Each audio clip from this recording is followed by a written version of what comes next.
Hey guys, welcome to another Agile Avengers COVideo. We are here today with myself, Ben, Amy from the Agile Avengers, and Mark Summers from BeLiminal. Mark is one of the founding team, and he's one of the main guys at BeLiminal. They taught us Agile pretty much from day one of being in Vodafone, and Mark's been with us through various training courses. He's been a coach, he's been a guide. He's set us up really well for success at Vodafone, so we feel really privileged to be able to just have a quick chat today with Mark. So thanks, Mark, for coming on. My pleasure. We're going to be talking just a little bit about being a coach and a trainer in lockdown. We've actually just finished our professional Scrum Master qualification with Mark, and we've done the whole thing virtually, which was a really great experience. But Mark, why don't you just tell us a bit about how you got into what you do? Firstly, we'll try and do it fairly concisely. But how did you get into being a coach? How did you get into Agile? And what got you to where you are today? Okay, well, I'll do the brief version. I wouldn't want to bore anybody, but yeah, I started from, as many coaches did, from a kind of development background. Soon realized that I preferred helping others versus solving those kind of technical challenges. In 2007 was when I first took on a role as an Agile coach. But really, since then, I've been working with individuals, teams, and organizations, kind of helping them on different parts of their journey. I guess my passion really, though, is probably for a long time, actually probably the last 10 years, has been really to helping grow and support Scrum Masters and other managers in organizations who are kind of dealing with this question: how do we work around here in an agile kind of way? That's really the thing that fires me up. And I've really gone over the last 10 years as well. Got into coaching. When I started with this idea of agile coaching, I was all about the agile bit, and I think the last 10 years has been an exploration around how coaching actually supports that. Awesome. And just tell us a little bit about BeLiminal. Who are you guys? How did you get together? What do you do? So there's seven partners, seven founding partners. We got together when we'd realized that working alone all of the time can kind of get a little bit difficult. So we wanted to kind of create a community. The whole idea that we're kind of better together. And also we wanted to be a boutique consultancy. Between us, we've got a lot more experience than the big consultancies at kind of helping people become more agile. So we wanted to provide an alternative proposition. It's not all about agile for us. We're also professional coaches, and it's more about helping people, fully realize their full human potential and just helping people, really. That's the heart of it. Awesome. So let's wind back to early mid-March, and lockdown is looking like it's going to be quite serious and quite long. What were your first reactions as a team to doing what you guys do, but in a potentially locked down world? I mean, we're all individuals, and I think we all had different reactions. Personally speaking, I definitely had some beliefs that held me back initially about jumping into doing things more virtually. I think a lot of us maybe think, oh, maybe it is going to be, a few. I never thought it was going to be a few weeks. I always thought it'd be a few months. And over time, when people have asked me, they said, "Oh yeah, we'll be working this way in 6 months." As far as I know, we'll be working this way pretty much in 12 months for me as well. It's probably my answer now.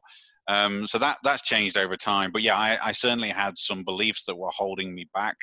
I'm passionate about interacting with people and creating engaging environments, and I was definitely worried how are we going to replicate that online. So I kind of had to push myself a little bit.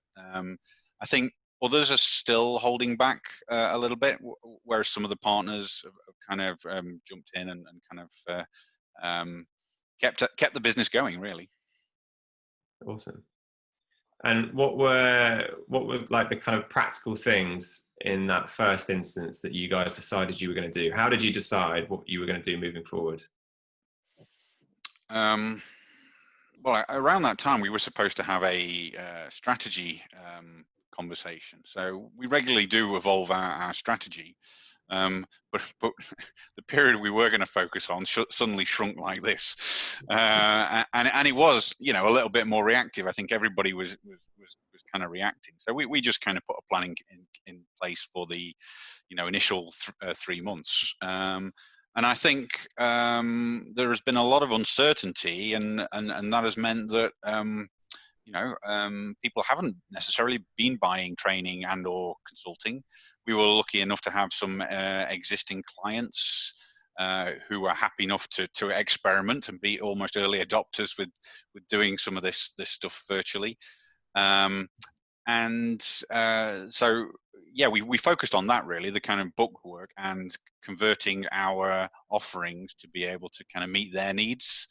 I think as we move forward now, we're now starting to see organizations, individuals realizing that the world is changing. This has just been an accelerator kind of event, and are now coming out, well, how do we move forward from this point? So yeah, over the period, it has been changing. Mark, we can see your amazing Advanced Certified Scrum Master poster behind you. Why don't you tell us a little bit about how the training world has changed for you since we've been in lockdown, and what that experience has been like? Yeah, so I think certainly for our advanced courses, which is the Advanced Certified Scrum Master and the Certified Scrum Professional, and indeed we also do the Advanced Certified Product Owner as well. The most important thing actually within those programs, it is kind of the reflective process that we encourage people to get into. So, and also given that learning online is really a lot more tiring. Some days I've come off these Zoom calls and more or less fallen straight asleep. What we've done is we've converted some of our courses and offerings into kind of a modularized format. And I think that's worked quite nicely, both from a sustainable pace perspective in terms of the learning, but also giving time in between for the kind of brain to happen. Even some of our kind of more beginner courses, like the Certified Scrum Master, some of them we've spread over 3 days, which again allows more sleeps in between, because actually to make the brain connections, it gives that more opportunity to do that. So I think, yeah. Trying to do the same thing online would have been a fallacy, because they are different, and you have to acknowledge that they are different. But how do we really tap into the benefits? Because there are also some benefits of working online as well. And what sort of responses have you had from people that have been on your kind of online courses so far? Pretty much the people that have been all the way through the programs have been very, very positive about the experiences, you know, using words like engaging, and probably really focused on creating an engaging atmosphere, even over providing knowledge, so that it really helps with the key learnings that are coming through.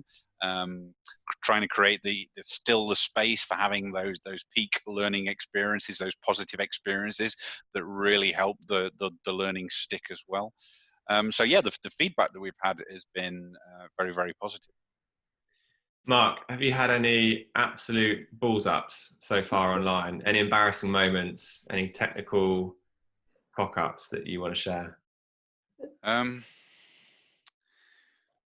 mean, sometimes you have the heart palpitations in the mouth.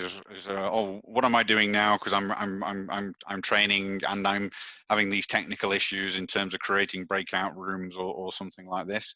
Nothing. I haven't had any disasters yet, though. I have heard stories where, especially early on, where the usage of some of the online tools ramped up significantly, and they didn't have the bandwidth. Sometimes they're obviously, you know, it completely transformed the landscape. There was probably 100 times usage, so some of the tools were struggling to cope with that. But luckily, during the courses that I've been facilitating, we've not had any major hiccups.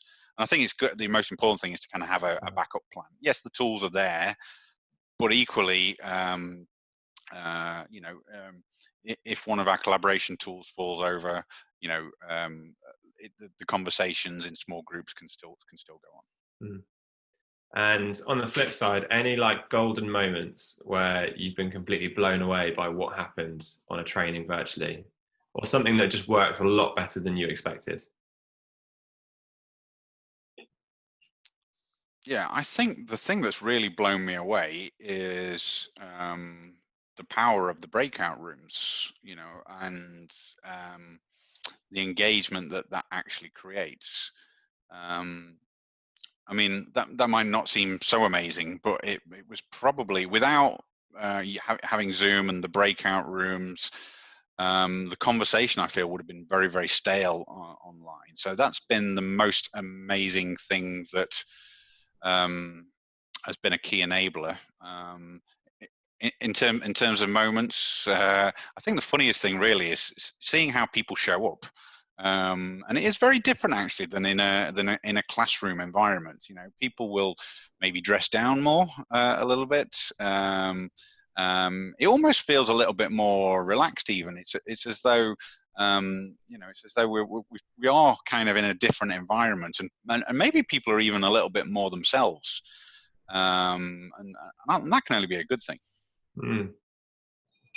I wonder when we get back off lockdown if people will dress more casually and they'll bring that back to work, or whether people will actually then enjoy the chance to dress up and go back to work a little bit more formal. Well, I'm sure you're looking forward to some of the string vests coming in the office and all the big beards that are now out. Yeah, definitely. Amy, any more questions that you have for Mark? I was gonna actually ask a question to you, Ben. We have recently been through some of Mark's training, so why don't you tell us from your side kind of how you felt the virtual training is in comparison to what we've done in the past? Yeah. Well, the virtual training, I mean, we weren't unsure how it would turn out. We were slightly skeptical, and it was a case of, I'll have to do. What we actually found was that we got so much more than just the content. The content itself from the training we got, but actually what we got was a whole load of digital facilitation tools that we would have never have got had we been in a room together. So, like using Mural and using breakout rooms, and how to kind of rejig your agendas so that you've got a more suitable cadence for a digital session.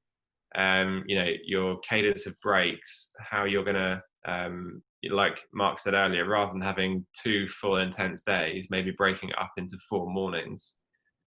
Stuff like that, which, like I said, we wouldn't have got that in our toolbox had we just done a normal classroom-based qualification. What about you, Amy? We did the same course. Yeah, we did.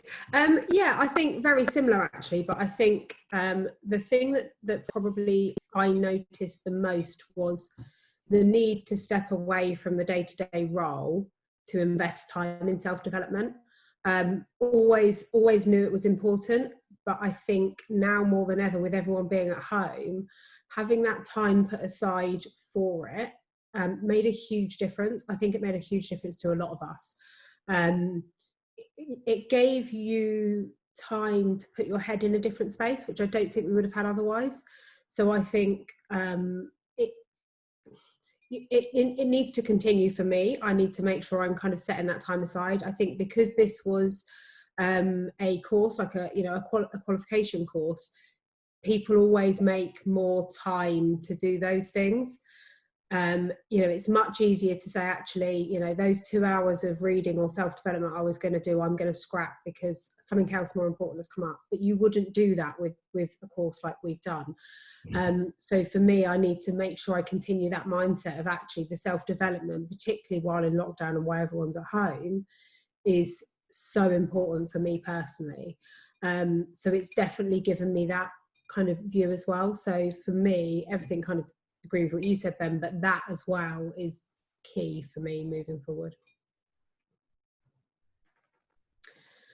Mark, is there anything you want to add to kind of or kind of summarize with, or how do you think maybe the world of training is going to look moving forward? Well, if people continue to have positive experiences, then perhaps they will be more open for kind of training online. I think also it does provide an alternative path for those that want to take it, who kind of want to do their learning maybe over a slower pace, taking a kind of more modular approach. My preference will be to keep the content still live, so that it's always supported by a trainer, rather than maybe with some supplemental elements. But I think the live thing for me is very, very important. So if the world does open up, I think I will continue to offer the online training on a modular basis, and also hopefully at some point be able to go back and do the in-classroom stuff as well. I think the online stuff, the online training, is going to impact how I'm training in the classroom as well. And certainly in the classroom training in the future, there's a lot of uncertainty there now about how people will be willing to engage. You know, will there be certainly, while the social distancing elements remain in, you know, I certainly remember on my classes playing a lot of games, you know, that could potentially have to change. So how are we going to get the same peak experiences with still the nervousness that may be about in the future as well? And I think just summing up in terms of online versus classroom, there are benefits to each, actually. It's not the same thing. It is different, and actually we can get benefits out of both. And then it comes down to kind of personal choice. Currently, though, of course, the online training is a much better metaphor for how everybody is working. It is practically how we're running the training courses, how we're actually working. So there is definitely learning through doing, as you guys have reflected on. Just a final one before we go, Mark. What's been your personal highlight from being in lockdown? Well, I guess my personal highlight would be the fact that I'm not traveling and able to spend more time at home with the family. I mean, that from a work, that's sometimes kind of different to balance, but it's been great to be at home, and yeah, I'm not so tired anymore as well. So there's definitely a lot of positives from that perspective. That's awesome. Cool. All right, we'll wrap up there. Guys, let us know in the comments if you've got any questions for Mark. I'm sure we can forward them on and see if Mark will answer them. We'll put some links in below to the BeLiminal social channels and the website, so you can go and check out BeLiminal online if you want to look at any of their training courses or qualifications. That'll be in the description below. Thanks again, Mark, for joining. I appreciate you probably really busy at the moment and spending a lot of time on Zoom calls. But thanks for your time and thanks for your thoughts. Thanks very much, guys. Cheers. Cool. Bye, everyone. Bye.